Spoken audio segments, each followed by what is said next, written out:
Hello, everyone. Thanks so much for joining me here today as we get to talk about one of my favorite subjects, comic books. My name is Jose. I love comic books. I love talking about them. I love sharing them with you. Feel free to follow me on social media if you would like. Links are in the description below. I've also posted a link to the Marvel fan site that'll have plot synopsis and character bios for this issue, the Uncanny X-Men 169. The new corner box has arrived. We got Paul Smith putting in Cyclops, Storm, Colossus, Wolverine, Kitty Pryde, and Nightcrawler. Love this cover. I have a playlist, by the way. I have several playlists. I have an X-Men playlist, a New Mutants playlist, and I also have an X Universe playlist. Everything is done in reading order. Now, the X Universe includes everything, every Chris Claremont um, era of X Men and a couple of Marvel team ups, Marvel fanfare, everything. Everything's in there. So both Uncanny X Men and New Mutants are there currently. When we get to X Factor, Wolverine is there as well. I started the Wolverine Limited series, so feel free to check that out as well. So, lots of playlists for you guys to check. I love this cover. I have all these issues. In a moment, the X Men will arrive, and here is Angel, but they'll be too late. I wonder if this is the idea that Louis Simonson had to basically change Angel into Archangel. And then the story is this Angel fallen, but of course the story in X Factor, by the way, I love the screen tones being used, is called Fallen Angels. So Paul Smith inks and pencils the cover himself. So this is the classic X-Men story cover, which is done by Adam Hughes. So, Stan Lee presents the Uncanny X-Men. And so we got Candy coming home, and we got this vertical panel here. Warren, I'm home. I'm sorry it took so long. I got held up in traffic. And so, she kind of goes, "This was the kind of day I wish I had wings like you so I could soar above the crowds." And he calls her male, Warren. And then she continues, "I called to tell him I was on my way. He can't have gone out." She's thinking here, these are thought balloons. Maybe he's asleep, so she's going to use like an elevator. "I'll check the bedroom." And he comes in, and there's all these feathers. And she's like, "What?" She thinks here. And then out loud she says, "You molten lover?" And she goes, "Blood." And out loud, "Warren," as she hears this click. The lights, she thinks. Someone's downstairs, but who? How many? What do they want? Um, they're between me and the door. I'm trapped up here. I hope they haven't cut the phones as well. And so she heads for the phone here. "By the time the police reach me, I could be dead. I need someone better. Thank heavens for this automatic dialer. I've blanked on his number, and my phone book's in my purse. Come on, Professor, be there. Answer me, please." She hears footsteps. And of course, he answers the phone himself. It says, "Charles Xavier speaking," and look at the book he was reading, the Marvel Universe. And she goes, "Professor, it's Candy Southern. I'm at Warren's and my Manhattan penthouse. He's been attacked," she says. "And I think it's about to become my turn." And she screams here as this monstrous hand gets, or, it's about to be put on her. "I am Sunder. I am here to hurt you." And she goes, "No," as she yells out here. And we got um, our title here, Catacombs. I love this. Of course, we got Chris Claremont, writer, Paul Smith, penciler, Bob Wyacek, inker. We have a different colorist, Bob Sharon, and then Tom Orzechowski continues to letter. Louise Jones, who ends up getting married to Walter Simonson, is our editor, with Jim Shooter completing as editor in chief. So, all right. Now we cut through to Nightcrawler and Amanda Sefton, where they pick up where we left off last issue. Again, I have a playlist, and suddenly Professor Xavier, they're about to get romantic, bubble bath and everything here, and Professor X interrupts and says, "Nightcrawler, emergency situation." Of course, he does instinctively, and he teleports, and she's like, "Kurt," and then he sees the penthouse, so he teleports again, and then teleports again. And so he goes, "Brr, I forgot how cold it is, and I'm soaking wet. Nightcrawlers, I sense Angel's thought patterns nearby and below you. They're sluggish. The lad is barely conscious." And Nightcrawler says, "I see him, sir. He's being carried into that subway entrance. Professor, what about Candy? Is she all right?" And so here we can see. And then suddenly she is thrown out, and he's like something in German. Zoom Tufel? Nightcrawler teleports to get her. And he thinks here, got her, but she's in a bad way. And I'm not much better. I have to get somewhere warm and get some clothes on before I freeze to death here. And so he ends up getting there, and he says, "I hate to burst in like this, libeling, but it's an emergency." And she's like, "Kurt, no, don't you," and then just drops off Candy. It's just see the splash. So, yeah. And so here we are now at the Hellfire Club, and this is Sebastian Shaw coming in. He is also a mutant. You can see one of the servant people taking off his coat here. Lets us know here that his goal is world domination, and considers the X-Men the deadliest threat to that ambition here. So he's recovered from the last time he went after the X-Men, which I believe were X-Men 152 and 153, if I remember correctly, or it could be 151 and 152. You'll have to check the playlist here. So, but it says here he learns from his mistakes. So he's going to, you can see here, opening this passageway, and he says, "Your summons was urgent, Tessa. What is wrong?" Tessa says, "Come down here, Sebastian, and see for yourself." And she's holding a torch here. And he says, "Emma Frost." And Tessa says, "The White Queen arrived an hour ago, desperate to see you. She was afraid, Sebastian, almost terrified. I'd never seen such emotions in her. It was unnerving. She refused to tell me why her warning. Hold on, She refused to tell me why. Oh, okay. I didn't see the comma.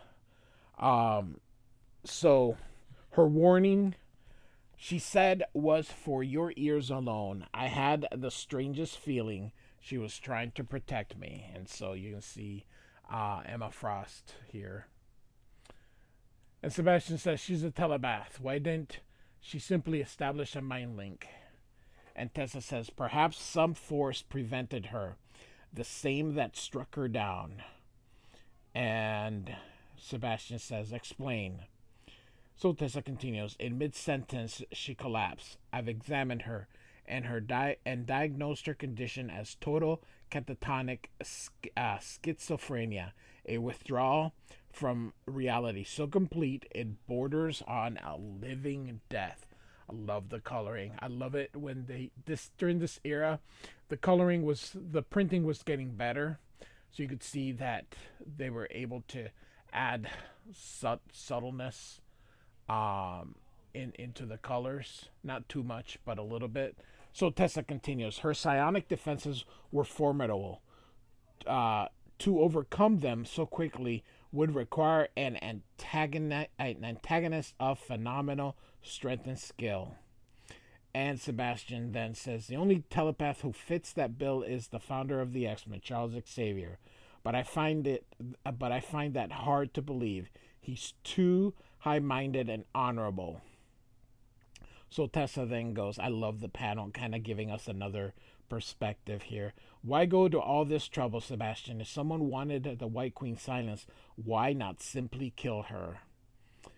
And Sebastian says, too quick, Tessa, too merciful for Emma and us. This way, our foe demonstrates how powerful he is and how helpless we are against him or her. So, something is up. And so I'll read this part here real quick. For the briefest instant, fear flickers in Shaw's eyes, and though the catacombs around him, throughout the catacombs around him, unheard by any living soul, laughter resounds, mocking malevolent triumphance. So someone is definitely trying to do something. So we got Kitty's um, last uniform before she goes to the blue one, I believe. So she has ditched that other, the one that looked like the X-Men's original. So we are now at Amanda's apartment here, and look, she's just wearing the robe here, and Nightcrawler's still drying off here.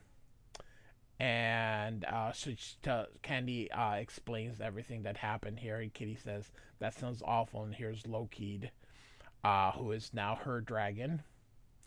Candy says, it wasn't pleasant, Kitty. When Sunder grabbed me, I thought I was dead. The room was so dark, his features covered by rags. I'm afraid I never got a decent look at him. Well, at least I can. And then he, back then, people thought you could get colds just because you were cold, for lack, but that's not how it works. But it does lower your immune system, but you don't actually catch a cold just by being cold. So, at least not that quickly either. So, and so Nightcrawler says, again, at least I saw which way they went. And Colossus says, you sound miserable yourself, Tovarish. Perhaps you should be in bed, says Colossus here, and Storm here.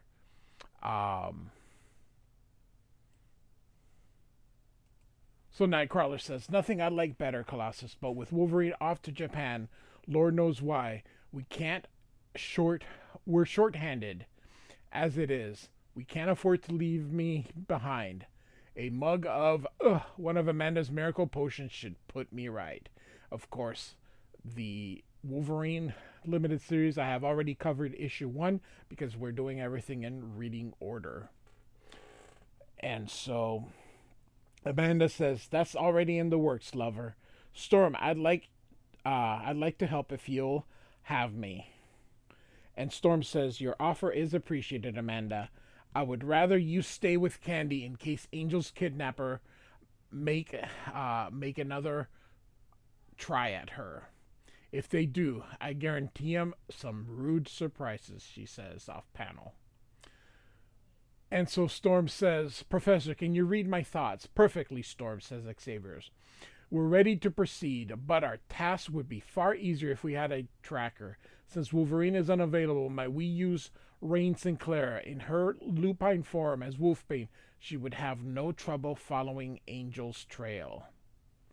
I understand your need, Storm, but the New Mutants are not X-Men, nor are they meant to be. They are students. They do not go on missions. So Xavier's very stern on that. The mini Cerebro I gave you is programmed with Angel's specific brainwave patterns. It should be able to lead you to him. And Storm says, I distrust machines, Professor. And Xavier, puts his foot down. I will not place these children at risk, Storm, and that is final. And so, yeah. And Kitty says, "You're staying behind too, Loki." Grr, he says. Look at him. He looks so annoyed. Awesome. I love Paul Smith. I wish he would have stayed. I would have loved to have seen Paul Smith complete the run like he did with instead of John Romita Jr. If Paul Smith would have stayed the entire time. So Kitty continues, "Hush up. Don't you growl at me, you dragon. I'm not doing this to be cruel. I want you to help Amanda protect Candy. Will you do that for me, please? There's a good Loki." And he's like, phew. So off goes the X-Men. Was that a da or a niet, Katya? And Nightcrawler says, "If you ask me, pets should know their place and do as they're told." And Storm says, "I wonder if Loki feels that way about us." As you can see Kitty handing Loki to Amanda. And Kitty asks, "Ororo, do you really think he's intelligent?" And she says, "Who can say, kitten? We know too little about him, not even if he's full grown, an infant, or anywhere in between. He's been fed and everything, Amanda. He shouldn't be any bother." And look at him purr like a kitty. And she says, "Don't worry, Kitty. My mom taught me all about the care and feeding of dragons. Good luck, X-Men." Oh, that is cool. I like that panel. So, the X-Men are now going into the subway. And so, Storm, we're going to kind of skip some of this verbiage here. He says, "Yep, he came back after Amanda dropping off, but this was full of police officers, so he turned back." And so she says that there's contact with the Mania Cerebro, but it's underneath them. Like she did not realize that the city went that deep. She asks if the professor can perceive Angel's thoughts. He says he can barely perceive them, and as they keep going deeper and deeper, that they're probably going to be on their own as he won't be able to help. Here comes a train, and so they go against the wall to prevent. And of course, she's claustrophobic, so she's doing all her strength to try and keep her from screaming. Colossus asks her if she's okay, and she says, "Yep." Not quite that way, but. Storm says that Angel's trail leads through that wall. Kitty phases to take a look. Here, there's discussion about her code name. She doesn't like Sprite anymore. She thinks it's a kid's name. So eventually, she will be known as Shadowcat, which is sort of how I know her. I love the hair. I love this. I really enjoy Paul Smith as penciler. I truly do. So she mentions that this place gives me the creep. And Colossus is like, "Yeah, mine too. Can't believe people actually live there." And look how down it goes. But of course, behind them you can see. So of course we know these are the Morlocks. And you can see here intruders, and they attack the X-Men here. And so we're going to have a brief scuffle here. Storm says, they need to scout the area, see what they're up against. She wonders about these guys. Are they kidnappers or are they people from the street? So, of course, we know that they are part of the Morlocks here. And you see Colossus here tossing one of them here.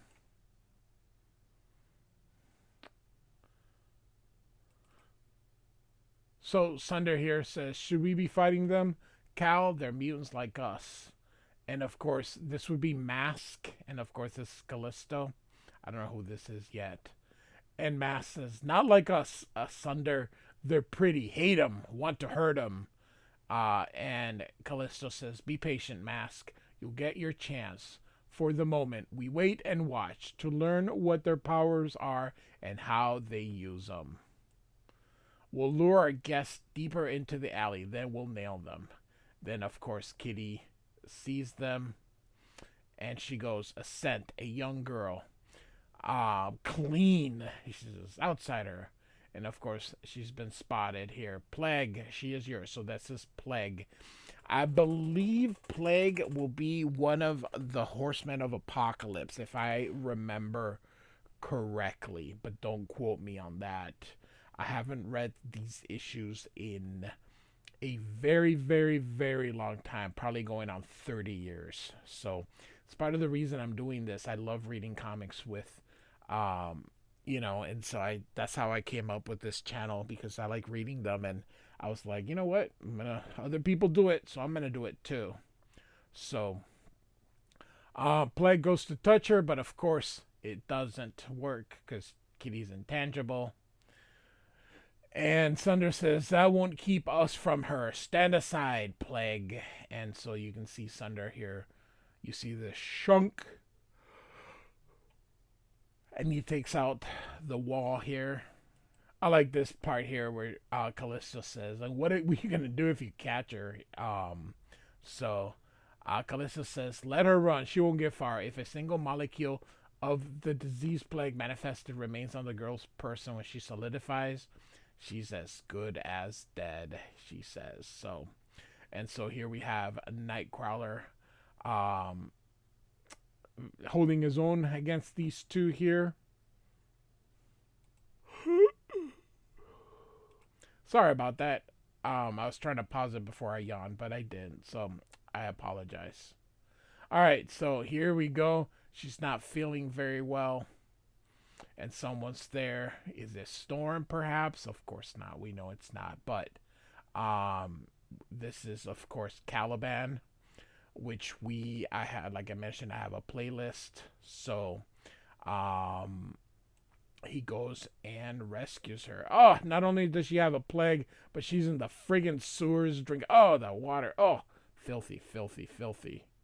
And so they get through, and here's the tunnel. I love, Colossus always says, by the White Wolf. So they're very far down below, and they're like, this thing is like pristine. So and then suddenly you see the lights here, and everything is bright out again. I love how this is being. Would have been even better if they would have had the whole thing white with just black and white. That would have made it here. And so Storm identifies herself. She says, "I am Storm, leader of the X-Men. We come in peace. We're seeking your friend." And Callisto says, "You mean Angel? Then you're in luck. Here he is." And so Nightcrawler's like, "You witch, what have you done to him?" "I'm Callisto. We are the Morlocks." I am paraphrasing here. And so she says, "As for why Angel's here, every princess must have a prince. As for me, who's more fitting than the most beautiful man in the world?" So now, a little bit about Callisto. Her powers are, she just has enhanced smell, enhanced vision, enhanced taste, enhanced hearing, very tactical mind, so her brain works at a more. So she actually doesn't have to be there. She chooses to be there, but she's actually like a normal person. She doesn't have a power that makes her too terrible. So, and then Colossus is like, "She did such a thing out of love?" And Storm says, "No, Peter, desire. Quite a different thing altogether." And so, of course, Storm is remembering. And so, nice vertical panels here. So cool.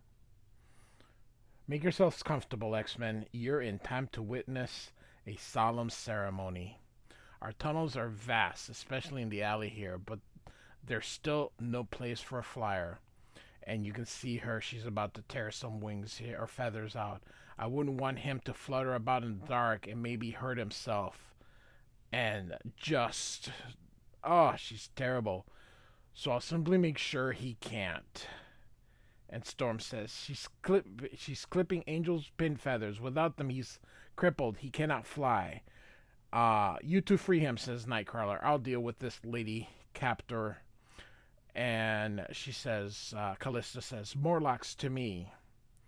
And here they go. Rough him up as much as you like, but I want him alive. I'll have the hide of whoever disobeys. So, there they go.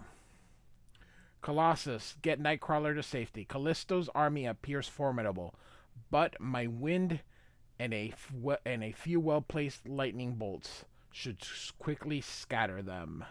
And so, you see Callisto with a slingshot. Don't bet on it, sweetie. And hits Storm right in the head. And here, you see this tiny little thing of Storm falling right here. So, and look at Colossus. This is not going well.